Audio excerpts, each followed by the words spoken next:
Good morning students. Class 6 के जितने भी स्टूडेंट्स हैं उनका मैं स्वागत करता हूं। मैं हूं आपका आकाश सर। हम पढ़ रहे थे चैप्टर नंबर 5, हिस्ट्री का चैप्टर नंबर 5 कर रहे थे हम। King kingdoms and the Republican chapter कर रहे थे हम, और इसमें हमारा आज टॉपिक चलेगा महाजनपद। ठीक है, महाजनपद आप सब जानते ही हो। तो महाजनपद was the name given to the जनपद को महाजनपद नाम दिया गया था, which became a more critical in the Indian subcontinent, जो ज़्यादा क्रिटिकल हो गई थी, ज़्यादा महत्वपूर्ण हो गई थी। अबाउट 2500 ईयर्स एगो, लगभग 2500 साल पहले की मैं बात कर रहा हूँ। ठीक है student. Most of this mahajanapadas had a special cities हुआ करती थी, उसमें कुछ मुख्य शहर हुआ करते थे, लोकेटेड इनसाइड देम, जो उसके अंतर्गत हुआ करते थे, जहाँ भी उसके किले के अंदर जो है इम्पॉर्टेंट सिटी हुआ करती थी, या जो सिटी हुआ करती थी वो इस तरह से उनका घेरा हुआ करता था, एक फोर्टिफाइड की तरह, किले की तरह।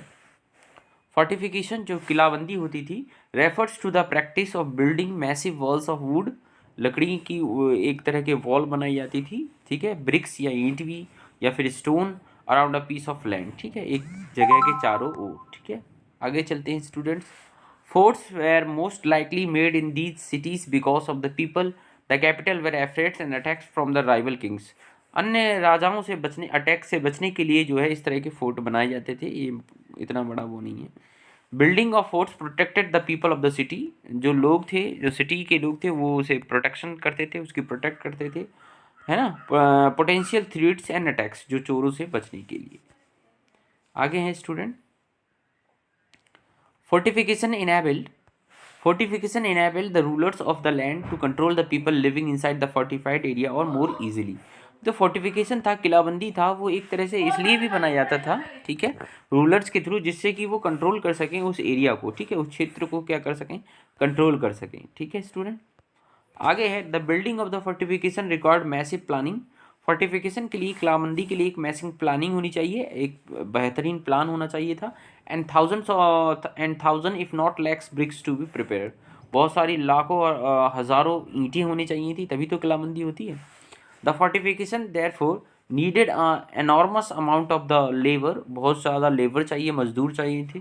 फॉर इट्स कम्प्लीशन, उसे कंप्लीट करने के लिए। And involve the labour of thousand of man, जिसमें लेबर में बहुत सारे पुरुष हुआ करते थे, महिलाएं हुआ करती थी, और इवन बच्चे भी हुआ करते थे, चिल्ड्रंस भी हुआ करते थे। ठीक है student. The newer rajas also began maintaining the army, जो नए नए राजा होते थे वे अपनी आर्मी को मेंटेन भी करते थे, with soldiers being paid regularly, और सोल्जर्स को जो है वो रेगुलरली जो है पैसे देते थे, ठीक है, या उन्हें सैलरी देते थे।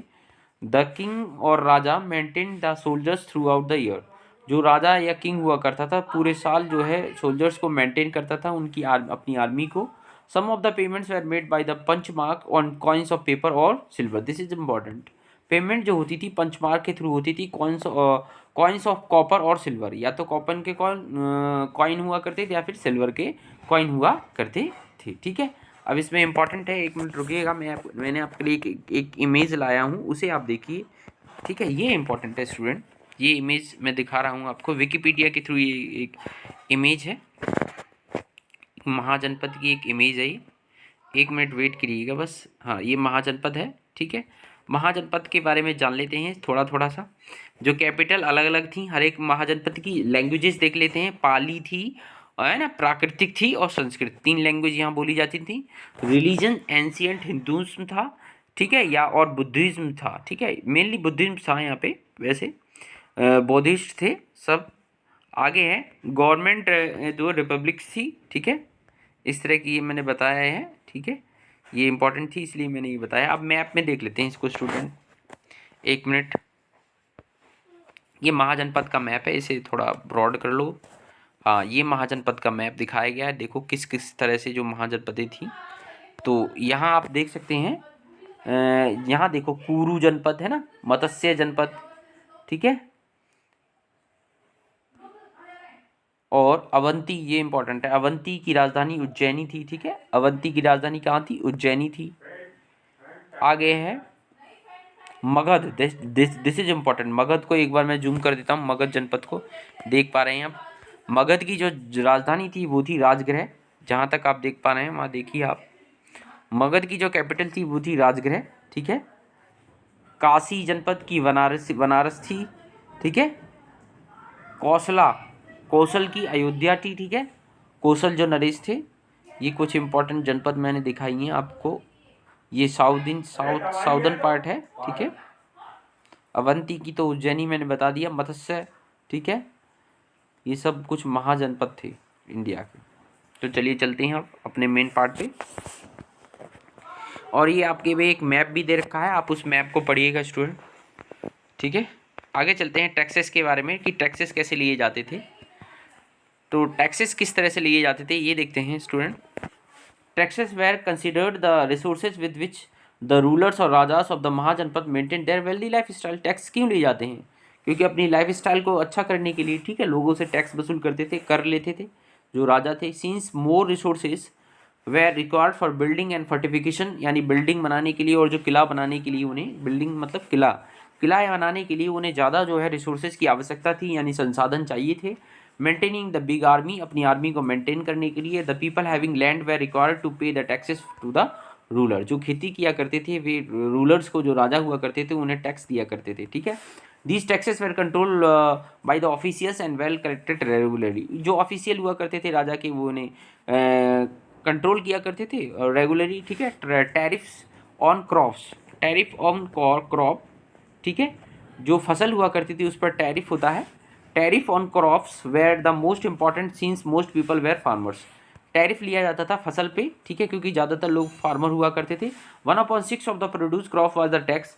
जितना भी उत्पादन होता था उसका 1/6 पार्ट, ओके, 1/6 पार्ट जो है टैक्स के रूप में लिया जाता था। And was called the, this is most important, and was called the भाग और शेयर, जिसको भाग और शेयर कहते थे महाजनपद टाइम में। The labour of craft person was also considered a form of taxation.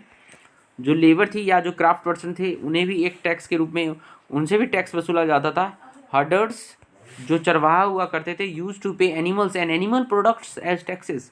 जो पशुओं को चलाते थे वो या तो वो जानवर दिया करते थे, या फिर जो जानवरों से बनने वाले जो उत्पाद हैं, जैसे दूध से बनने वाले बहुत सारे प्रोडक्ट हैं, उसे टैक्सेस के रूप में दिया करते थे।